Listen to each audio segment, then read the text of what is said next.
Así que mi labor aquí es intentar despertar al público y quizás también sus pasiones, ¿no? Bueno, gracias a Julio por la presentación, que no merezco.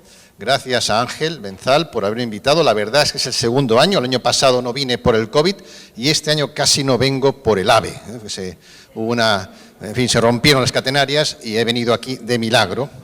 Pero en fin, intentaré hablar de lo que iba a hablar el año pasado, de la distorsión del legado hispano a través de la manipulación de las imágenes, que justamente enlazo con lo que se ha hablado hace poco de la necesidad de grandes producciones, ¿verdad? Bueno, ¿qué pasa con las imágenes? Pues que ha sido el formato fundamental de la leyenda negra. A lo largo del tiempo, ¿por qué? Porque hace 5 siglos la gente no sabía leer. Hoy sabe, pero no practica, con lo cual estamos en lo mismo. La imagen sigue siendo fundamental. ¿Y qué ocurre con la imagen? Que se mete en el subconsciente. ¿Y qué ocurre con la imagen? Que nuestros amigos anglosajones, alguna hora por aquí, son maestros y nosotros nunca hemos dado ninguna importancia a este hecho hasta muy recientemente. Tenemos la película, luego hablaré, de José Luis, pero realmente tenemos muy poca producción de ficción, que es lo importante. Como otro día hablaba con un amigo de Felipe II, que dice, va a hacer una nueva biografía. Digo, déjate de biografías, haz una película, ¿no? O sea, es que si no, la gente no lee. Y Felipe II hay que tenerlo en series, hay que tenerlo en películas, hay que tenerlo en cómics, hay que tenerlo en videojuegos. Es así como ganamos la guerra cultural, plantando cara a las imágenes.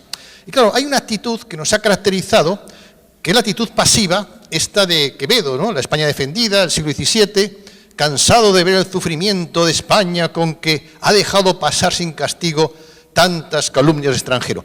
Así seguimos, Seguimos, bueno, no solo, ahora nos hemos unido, y ahora, como decía Julio, está el hispanobobo, que es un agente cultural interno, que lanza piedras contra su tejado pensando que no le va a caer en la crisma. Tenemos a los mayores hispanófobos dentro de nuestra casa, ¿no? Incluso quizás, ahora que nadie conoce, desde la casa. Comparamos con la actitud proactiva de nuestros competidores. Pues pueden ser amigos, pero con los que hay que competir, ¿no? Y si jugamos al póker, pues estamos en una mesa jugando al póker. Si alguien hace trampas, tenemos 2 maneras de hacer. O nos levantamos de la mesa o hacemos trampas también nosotros. Lo otro es hacer el gilipollas, ¿no? Actitud proactiva de Inglaterra. Inglaterra no tiene amigos permanentes ni enemigos permanentes. Tiene intereses permanentes de hace 2 siglos. Todos los gobiernos defienden los mismos intereses, independientemente del color, cosa que en nuestro país cada uno a lo que se dedica es a destruir lo que ha hecho el otro. Claramente sabemos quién está ganando esta batalla. Hubo 3 imperios, yo defiendo, que han tratado de dominar el mundo, claro, igual no territorialmente, porque ya no se puede, pero sí el mundo de las ideas, que son el anglo, el soviético, a través del comunismo, y China. El español, bueno, nos extendimos casi sin querer, que no sabíamos dónde íbamos cuando fuimos a América y luego realmente nos extendimos por el valor de nuestra gente. Pero no hubo una intencionalidad de dominar el mundo, aunque Tomás Campanella claramente dijo que Felipe II podía haber sido monarca universal, ¿no? Tenía una religión católica universal y casi pues, territorios en 5 continentes. Pero no había nunca una intención de dominar el mundo. De hecho, como se acaba de decir, Carlos I, a su muerte, divide el mundo en 2. Y tampoco quisimos borrar a los portugueses, pactamos con ellos. Somos un imperio bastante generoso, no solo internamente, sino externamente. Nunca hemos querido exterminar a nuestros competidores, otros sí. Claro, así funciona el mundo, nosotros seguimos con la ingenuidad. Y entonces las imágenes al servicio de la hispanofobia, hay una primera fase. ¿Por qué la leyenda negra hispanófoba es distinta a otras? ¿Por qué ha durado 5 años? Bueno, primero porque es la primera que se beneficia de la imprenta. Perdimos la guerra de la imprenta, un autor ha dicho, es así, las ilustraciones, panfletos, hasta la imprenta no había manera de difundir las imágenes. La brevísima relación de Bartolomé Las Casas tuvo tanto efecto, no tanto por lo que decía, que también, sino por las 16 imágenes de Debris, que es lo que la gente veía y consumía, hasta el punto que se editaron aparte, sin el libro. Luego veremos un poco esto, ayer también se vieron algunas. La segunda fase, el arte y la literatura, teatro, pintura, música, se habló esta tarde también, es óperas, hablaremos de eso, y encuentros en la tercera fase, claro, el cine. Si la imprenta es el principio de la leyenda negra, el cine es la consumación. Un dato, la primera película bélica de la historia es una película hispanófoba. Se llama Desgarrando la bandera española, ocurre en Cuba, donde los norteamericanos aparecen como salvadores de la isla. No sé si nuestros hermanos cubanos estarían de acuerdo en esto. Año 1897. Nada es casual, nada es casual. Series, noticias. Y luego estamos pues, ya en el cuarto milenio, porque ya Internet ha vuelto la realidad virtual, paranormal y para anormales, ¿no? Bueno, aquí ya es un mundo en el que ayer no pude estar en la mesa redonda, es una pena, pero les iba a presentar lo que llamo yo el plan de acción para la comunidad hispánica. No digo qué se puede hacer hoy para un poco, en fin, retornar a esta situación. Una es crear aplicaciones hispanas. También he hablado de Hispanopedia, me parece muy bien, ese es el camino, porque si no, Internet está dominado por el mundo anglosférico. Redes sociales, videojuegos, todo allí, incluso la censura que existe, dicen que se puede pensar, que no. Bueno, todo esto viene de un dominio anglo, que no tenemos por qué soportar siendo 500 millones. Bueno, entonces, ¿cómo se crea la conciencia colectiva? ¿Cómo lo hacen los demás?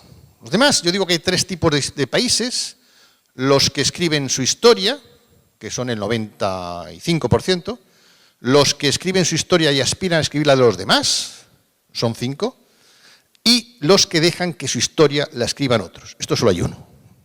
No digo el nombre, porque yo creo que ya está clarísimo. Todos los demás, ¿qué tienen? Una narración histórica vencedora. Por muy artificial que sea el origen de su país, lo primero que hacen los gobiernos es crear, imponer y mantener una narración histórica vencedora que dice al pueblo el qué, que recordar, cómo recordarlo, qué olvidar y cómo lo olvidamos. Ernest Renan, que es un autor francés del siglo XIX, tiene una conferencia, que ¿qué es una nación?, refiriéndose a Francia, y dice, lo primero que hay que hacer para crear una nación es olvidar. Olvidar la noche de Bartolomé, olvidar las matanzas que hubo para imponer esa nación, porque toda nación tiene un origen violento, o casi todas. Olvidar. Y los demás lo hacen bien.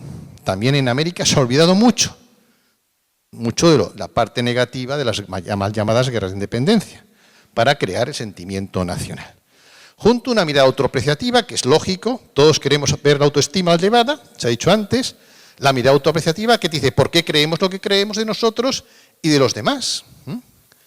Y las imágenes, todo esto en qué se aprecia, en imágenes para vender el relato y cuestionar el de los demás. Esto hacen los países que quieren dominar el mundo o tener un discurso vencedor. ¿Qué pasa en el mundo hispano? Por el contrario, que las imágenes sirven a un relato perdedor, generador de autoodio. Ahí está mi libro, Historia del odio a España, para quien quiera profundizar. Supongo que Carlos Leáñez esta mañana ya ha hablado de este trilema que domina el inconsciente colectivo del mundo hispanoamericano. El paraíso prehispano, falso; la América virreinal como edad oscura, falso; y las nuevas repúblicas como liberación y éxito. Ese dilema ustedes, nosotros, tan negativo y que tanto nos hace daño, porque todos somos un gran nosotros, todos tenemos los mismos antepasados, porque el mestizaje es lo que nos caracteriza. Sin embargo, hay un trastorno psicocultural que implica matar al padre, la negación del ser mestizo. Si tú eres mestizo no puedes decir que España es tu enemigo, porque es tu ser, es tu padre. Y nadie puede nacer con una autoestima positiva pensando que su abuelo fue un genocida, un violador, un asesino y un ladrón, cuando además es falso. Esto que lleva a una neurosis de la victimización. Te quedas clavado como víctima, y esto es lo peor que puede pasar, que te quedes encajonado en el papel de víctima. Esto es lo más desempoderante que existe. Y sin embargo, en la luz de la empoderación, lo que se trata es de crear nuevas víctimas que estén siempre encasilladas en el papel de víctima. La gran trampa de la posmodernidad. Y esto lleva al síndrome del hispano acomplejado y dividido contra sí mismo. Yo digo que cuando competimos en la Liga de las Naciones, los hispanos vamos con un pie, con una mano atada atrás. Competimos con un déficit cultural frente a los demás. ¿Por qué? Bueno, ¿y qué pasa? Pues que no importan los hechos. Lo que importa son las imágenes que perviven en el subconsciente. Esto es lo que importa. Esto es así, y lo ha sido así históricamente. ¿Y a qué beneficia este problema? Pues aquellos que quieren evitar un diagnóstico correcto de las causas de la decadencia hispana, por dos motivos. Porque les afectan, es decir, los libertadores no fueron tales. Claro, esto afecta a mucha gente que vive de esto, todo lo que es la clase dominante criolla, o porque realmente no quieren que se resuelvan los problemas, porque ellos viven de echar la culpa al otro. Y realmente eso lo que te lleva es a que los problemas no se resuelvan nunca. Ponemos ejemplos ya de imágenes. Aquí tenemos un cartel que utilizó el gobierno mexicano para celebrar los 500 años de la toma de Tenochtitlán. Claro, pensaron mucho, ¿verdad? Pero al final, 500 años de resistencia indígena, también contra López Obrador, claro. Pero fijaros que dos personajes han elegido. Isabel Moctezuma, hombre, lo de Isabel nos da una pista de que algo raro hay, y Cuauhtémoc. Bueno, Cuauhtémoc sí, fue el último sucesor de Moctezuma, y bueno. Pero Isabel Moctezuma se bautizó voluntariamente y tomó el nombre de Isabel por Isabel la Católica. Es verdad que tuvo un episodio raro con Cortés, que es lo que aprovechan los indigenistas para decir que, bueno, y no reconoció a la hija, pero luego se casó voluntariamente con 3 españoles. Con el último tuvo 5 hijos, estuvo casada 18 años y fundaron un imperio económico entre Extremadura y México. O sea que muy mal no estaba. Pero es que además ella le forzaron a casarse con sus tíos. Cuauhtémoc y Cuauhtélac se casaron con ella para tener derecho a suceder a Moctezuma, cuando tenía ya 10 años. Ninguna feminista indigenista ha dicho esto. Por el contrario, tenemos el primer caso de cancelación histórica antes de que existiera el movimiento woke, con la pobre doña Marina, ya se habló de ella en estas jornadas, que fue la primera mujer traductora de idiomas, 3, una gran oradora, una mujer que vio en una crisis una oportunidad. Ella era esclava por su propio pueblo, vio unos señores barbudos y en vez de deprimirse, lo que hizo es aprovechar la oportunidad y convertirse en asesora de Cortés, cofundadora de México, madre del que dicen que es el primer niño mestizo, probablemente no lo fue, Martín con Cortés. Cancelada, sin embargo, como ejemplo para las mujeres mexicanas. Qué pena, ¿verdad? Qué pena perder esta oportunidad de renunciar a los mejores. El tema de las estatuas es muy significativo. Estatuas es parte del arte, es un imaginario que ha existido siempre para honrar a nuestros héroes. Un dato que les doy. En España hay 12 estatuas de Bolívar, 12. De Cortés, en España, una. En México, otra. Y hay un busto, bueno, también en el Hospital de Jesús. Esta es, por ejemplo, el Parque del Oeste, en Madrid. La estatua de México está en Coyoacán, que es la que iba a ser la residencia de Cortés. No me voy a extender, porque ¿qué hubiera pasado en México, verdad, si la capital no hubiera sido Tenochtitlán, sino Tlaxcala, ¿no? Sería otro México y otra historia. Pero no, Cortés no quiso eso, pero sí quiso instalarse en Coyoacán, y aquí es una figura con doña Marina, ¿no? La estatua originaria, esta es la que está en Coyoacán, escondida en un parque, que casi nadie visita, pero la originaria estaba con Niño Martín, que segaron, primero lo pintaron y luego lo segaron, ya no está. Pero esto nadie lo denuncia, ninguna ONG protectora de la infancia y del mestizaje. El niño este era mestizo, protegido por su padre. El arte, en el siglo XIX, ya habían pasado bastantes años de la Gran Independencia, hay una serie de cuadros que están en el Museo Nacional de Arte de México, este es uno, hay más, donde se narran episodios de la conquista, por supuesto todos negrolegendarios. Esta es la matanza de Cholula, que es un episodio un tanto oscuro, pero aquí están los españoles, pues casi, contentos de lo que ha pasado. Realmente todo fue mucho más complejo, porque La matanza de Cholula parece que fue instigada por los tlaxcaltecas que tenían gran rivalidad con ellos. Pero esto ya es pasada. O sea, ya no había necesidad de este tipo de cuadros. ¿Por qué se hacen en 1877?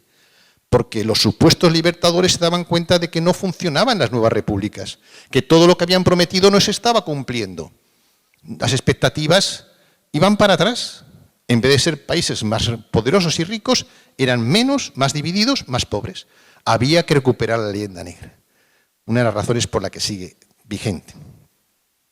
¿Por qué no existe un relato histórico vencedor hispano? Hay que comparar lo que hacen las grandes potencias y aprender de ellas versus el mundo hispano. La insondable doble vara de medir. Aquí ya se han puesto estas imágenes que son de Debris, el libro de Bartolomé Las Casas. Fíjense ustedes la imagen de la izquierda, donde hay unos españoles que están, prácticamente vendiendo carne humana, asando niños, comiéndose cuerpo humano. Esto no lo hacían los españoles, pero sí los aztecas.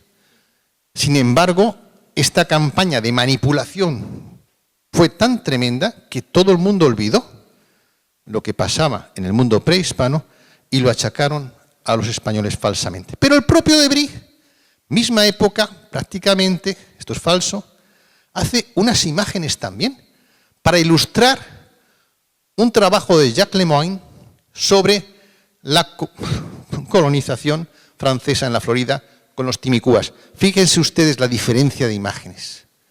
Ya estamos aquí, estamos aquí, en la gran manipulación, en la doble vara de medir. Los indios contentos, felices, los franceses civilizados, bien vestidos.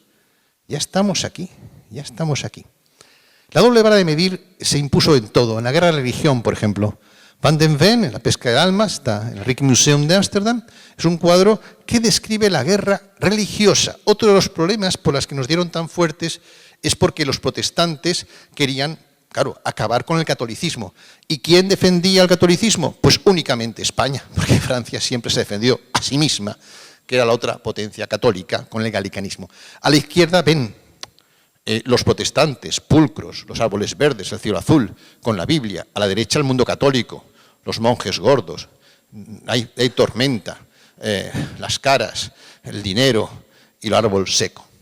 Esto era el cine de la época. Manipulación. 2, ¿para qué hacen los demás? Pues dominar la ciencia y la filosofía. No quiere decir que sea cierto, no importan los hechos, importan las imágenes que quedan en el subconsciente.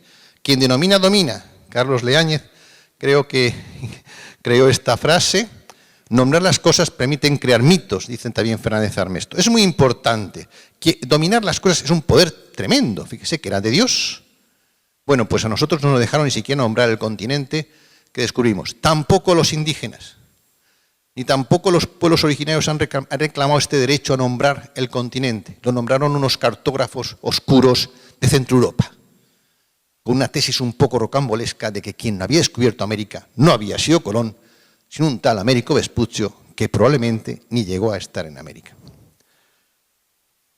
Esto le dije hace poco a un amigo venezolano, dije que Francis Bacon era un plagiador, y le creó un shock porque dice que él se había educado admirando siempre a Francis Bacon. Francis Bacon es un tipo muy inteligente, uno de los creadores intelectuales de la leyenda negra, que gran admirador de los españoles, porque creen ustedes, en el siglo XVI lo que pasó fue un shock. Sería como si hoy un país que no cuenta nadie con él descubre un planeta que nadie había visto antes. Esto es lo que pasó. Con España no se contaba, está la Reconquista con los árabes, y de repente descubre el resto del mundo.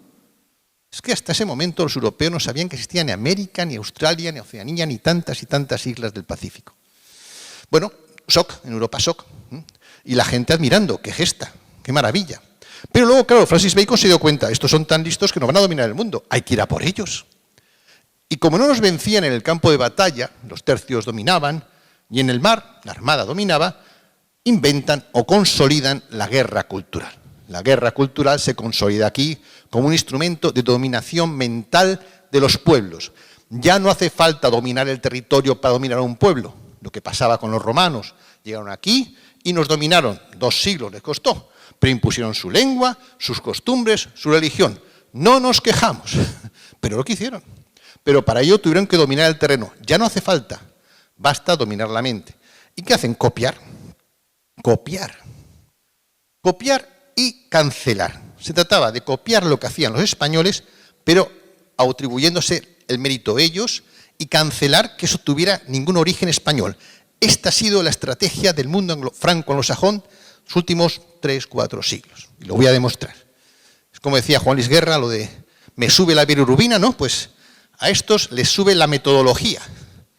Les sube la metodología, si me miras hispano, te cancelo y te robo la filosofía.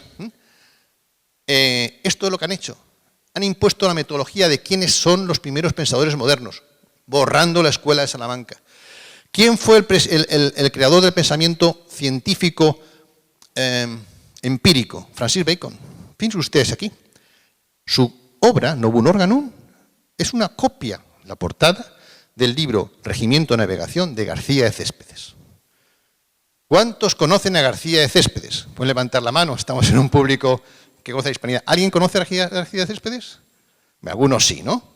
Fíjense, estamos en un público que le interesa la hispanidad y casi nadie conoce a García de Céspedes. Bueno, es un astrónomo muy importante del siglo XVI y en su regimiento de navegación es cuando se estructura el pensamiento empírico. Pero Francis Bacon copia la portada y cancela esa obra. No se conoce. Tenemos más esto. Plagio encumbrado, original olvidado. Será una estrategia que se va a repetir hasta nuestros días. Otro ejemplo, Descartes, todo el mundo lo conoce. ¿Quién conoce a Gómez Pereira? Bueno, estamos en un público de... algunos hay. Pero fíjese, en este público, en teoría, interesado con los hispanistas, casi nadie conoce a Gómez Pereira, médico intelectual del siglo XVI, que un siglo antes que Descartes dijo todo lo que conoce es, luego yo soy. ¿Quién sabe esto? Nadie. ¿Por qué? Porque le sube la metodología. Le sube la metodología. Y entonces, ¿qué dicen los franceses y los ingleses? Que el pensamiento moderno surge con Descartes y Spinoza. Los dos reconocidos admiradores de Francisco Suárez, que es realmente el pensador más importante del siglo XVI. Cancelado por ser hispano. Plagio encumbrado, original olvidado. Nosotros, no es que nos hemos olvidado, es que nos lo han robado. Imágenes para dominar la moral, convencer para vencer, otro instrumento para imponer este discurso e imponerse en el mundo, claro. Importante la Inquisición, qué malos hemos sido, ¿verdad? La caza de brujas, no hay imágenes. Esta es una imagen que he encontrado, prácticamente no hay imágenes de la caza de brujas. Sin embargo, en España la última bruja que se quemó fue en 1611, de las pocas que hubo. En Suiza se estaban quemando a finales del siglo XVIII. Pero los malos somos nosotros. Ya investigaciones rigurosas han fijado que como mucho hubo 3.000 víctimas, como mucho en siglos de historia, en América 82 como mucho, pero tenemos esta nueva película. ¿Esto había pasado ya? No, no ha pasado. El exorcista del Papa, Russell Crowe, 18 millones de dólares de presupuesto, 80 millones de no sé si la han visto, pero la tesis es rocambolesca. Es que, fíjense ustedes, como que no quiere la cosa, basada en documentos originales de Gabriel Amor. Gabriel Amor era exorcista realmente del Papa, existió, pero no tiene nada que ver. O sea, la tesis es que hay un demonio, Asmodeo, que posee a un cura español. Este cura es el confesor de la reina y convence a la reina de crear la Inquisición. Isabel. Sabes que la Inquisición nace en Francia, ¿no? Entonces nace en España por este monje poseído por el diablo que convence a nuestra reina, que quiere ser canonizada, ustedes entendían por qué nunca va a ser canonizada, ¿verdad?, para que cree la Inquisición. Y a partir de ese momento, toda la obra evangelizadora de España está movida por el diablo. Fantástico guión, Fantástico guión. ¿Qué haríamos con una película que dijera esto de la Revolución Francesa? ¿Se imaginan ustedes esto? ¿Llegaría a las pantallas? Verdad ocultada, mentira difundida, otra estrategia de nuestros amigos. Hablamos de las óperas, se habló de Carmen, Carmen realmente una gran ópera, pero que nos pone a caldo, legendaria, claro. Pero tenemos esta de Rossini, Guillermo Tell. Esto es una ópera que se encargó por el gobierno francés a Rossini, el cual dejó de escribir ópera después de esta, ¿no? Y claro, Guillermo Tell, ¿qué pasa? Guillermo Tell es un personaje legendario, no existió. Pero en el siglo XIX parece que había que recuperar esa imagen porque convenía a los franceses con los suizos. Claro, Suiza ha sido el paraíso fiscal de Europa mucho tiempo y de la banca también, ¿no? Pero todos sabemos quién es Guillermo Tell, ¿no? El de la manzanita. Todos lo sabemos. La pregunta es, ¿cuántos niños suizos conocen a Pelayo? Pregunta. Pero otra pregunta interesante es que don Carlos Verdi, también su libreto francés, escribe en parecida época, un poco más tarde, 1867, poco antes de la Guerra de Cuba, nada es casualidad, una ópera sobre don Carlos. Don Carlos era el hijo de Felipe II, al que supuestamente Felipe II manda matar. Esto es una historia falsa, pero ¿por qué esa historia para una ópera de Verdi en el siglo XIX? Nada es casualidad, porque las élites europeas lo que hacían era formarse oyendo ópera. Hoy nos parece una tontería, pero entonces no había todavía televisión ni radio. La ópera era un instrumento de difusión cultural muy importante y las historias contaban. Cuarto, crear héroes, mitos propios y destruir y ocultar los ajenos. Ejemplos, podría poner muchos más. Phileas Fogg, es decir, La vuelta al mundo 80 días de Julio Verne. Todo el mundo conoce esta historia falsa, donde tenemos al prototipo inglés de un hombre puntual, pulcro, caballeroso, eficaz. No, lo consigue, ¿verdad? Falso. Pero todo el mundo consume, claro, son novelas, ¿verdad? No tiene importancia. Julio Verne había escrito una novela previamente a esta que trataba de una competición internacional para llegar a la Luna. Casualmente, todos los países aportaban grandes cantidades, menos uno, España, que era un país científico y que no dedicaba dinero a la ciencia. Portugal sí dedicaba. Julio Verne era hispanófobo, aquí la adoramos. Voltaire es hispanófobo, aquí la adoramos. Todos los ilustrados franceses son hispanófobos, aquí los adoramos. Conclusión, España es una mujer maltratada que adora a sus maltratadores. Objetivo para el Ministerio de Igualdad. Por contra, el Cano hasta hace poco, nadie hablaba de él, era la Vuelta de Magallanes, pero fueron 3 años de vuelta real. ¿No cree que esto sería para decirlo todos los días en todas las escuelas de negocio y encumbrar al Cano como el aventurero más importante del mundo? Pues no ocurre así. Shackleton se habla más de él que del Cano. Y últimamente, ficción encumbrada, auténtico olvidado, un esquema repetitivo de la estrategia de comunicación de nuestros competidores. Esta película, Uncharted, tiene su importancia, primero también por el presupuesto elevado, pero también porque es un videojuego. El videojuego juegan muchos niños anglosajones, donde da la vuelta a la historia casi de manera inocente, ¿verdad? Porque el héroe de la película es un heredero de Drake y los malos de la película es una familia que encabeza Antonio Banderas, no sé por qué, cuánto lo habrán pagado, que han financiado todos los horrores a lo largo de la historia, desde la Inquisición a los fascistas de Franco, así lo dicen en la película. Bueno, en el Cano y sus compañeros, 18 supervivientes, eran buscadores de oro, no de especies, y esconden un tesoro en Barcelona, pero tampoco salen muy bien parados. Uncharted, ¿verdad? Está en sus pantallas todavía hoy. Otra manera doble vara de medir, Lord Utrecht. Esto es una serie y película que es una de las más caras de Netflix, que es sobre una novela. Lord Utrecht no existió, pero narra dice aquí, England is born. Narra cuando Inglaterra no existía y una reconquista contra los daneses. Reino de Wessex. No tenemos nada parecido sobre nuestro reino de Asturias. The Last Kingdom, When Spain is Born, no está. Es más, hay algunos hispanistas que empiezan a decir que don Pelayo no existió.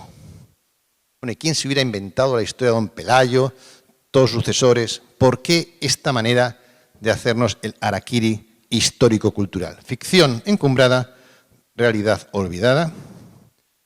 Un caso que traigo aquí, pero para hablar un poco de otros temas, son muchas cosas. Errol Flynn fue un galán, creo que todo el mundo conoce, de doble uso, fue anglófilo, para hablar de Robin Hood, no existió, para crear una leyenda rosa del desastre inglés en la carga de la Brigada Ligera, y para meternos una punzada con Don Juan, una película que, por cierto, reponen cada 2x3 en 13 Televisión y en El Toro, creo que nadie la ha visto, es una película claramente hispanófoba, donde el duque de Lorca es un corrupto, donde hay levas forzosas, donde la gente solo bebe y come y se echa la siesta, donde hay un mapa de España que la mitad para arriba es de Francia, y tantas cosas. Todo muy subliminal. Y claro, por decir algo del mundo del oeste, Custer, ¿no? Los últimos, volvieron con las botas puestas. Bueno, de nuevo, Custer fue un ejemplo, lideró matanzas de indios, mujeres y niños, de animales, y aquí la razón de esta batalla es que los blancos protestantes incumplían constantemente los pactos con los indios. Por eso se revela los Toro Sentado. Claro, en la película no verán esto. Todo el western es una leyenda rosa que dulcifica, que blanquea lo que fue la expansión norteamericana sobre territorio indígena. Pero nosotros consumimos esas películas acríticamente. En quinto lugar, ensalzar, inventar historias, ocultar o transformar derrotas en victorias morales. Dunkerque, como un ejemplo, Dunkerque es una derrota sin paliativos del ejército francés e inglés en la Segunda Guerra Mundial. Hitler no los aniquila, no sabe muy bien por qué. Y claro, había que recuperar esa historia, darle la vuelta. Lo hacen muy bien. 150 millones de dólares, 500 de recaudación, quiere decir, recaudación es igual a beneficio y también a difusión. Es decir, mucha gente vio esto. ¿Qué era Dunkerque? Un montón de historias falsas, de personajes no reales, pero muy motivantes, muy moralizantes. La gente sale de ahí encantada. Una victoria moral. Cartagena de Indias no tenemos película. No tenemos película de esta gran batalla contra las tropas de Vernon. Sí copian muchas películas de guerras las técnicas de Blas de Lezo, de cómo defender una fortaleza contra que le rodea una tropa superior, pero no tenemos película. ¿Por qué? La pregunta siempre es ¿por qué? Victoria moral de ficción, victoria real ocultada. Bueno, voy a ponerles un minuto de una serie que todos ustedes creo conocerán. Érase una vez el hombre. Es una serie para niños, esto es lo más interesante, y que todos poníamos a nuestros hijos para que les gustara la historia, pero contaban la historia de la humanidad. Érase, ¿no? Bien, el capítulo dedicado al siglo de oro español es un maravilloso ejemplo de cómo manipular las mentes de los niños. A ver si sale. Árboles dice que Carlos V estaba esquilmando los bosques de España para hacer barcos. Claro, en un momento que el ecologismo está en boga. ¿Qué pensarán los niños, verdad? Esto lo hacen descaradamente, no se esconden. Comparan el siglo de oro, terrible, ¿no? No era de oro, era de oro entre comillas, porque estamos asociados con el oro. Esa es la lectura, con la Ilustración francesa, mucho más tarde. Bueno, nuevos mitos modernos. Voy acabando. Hay una curiosidad, y es que el mundo anglosajón hace maravillosas películas de ficción, quizás porque no tenga héroes reales, pero los consumimos nosotros también. Esa es la diferencia. El rey Arturo, poder de caballero sabio, Sherlock Holmes, el hombre más inteligente del mundo, James Bond, el espía más eficaz del mundo. Marca cultural potente. Españoles consumen estas series con verdadera devoción. ¿Cuál es la próxima película de 007? Un espía que nunca existió.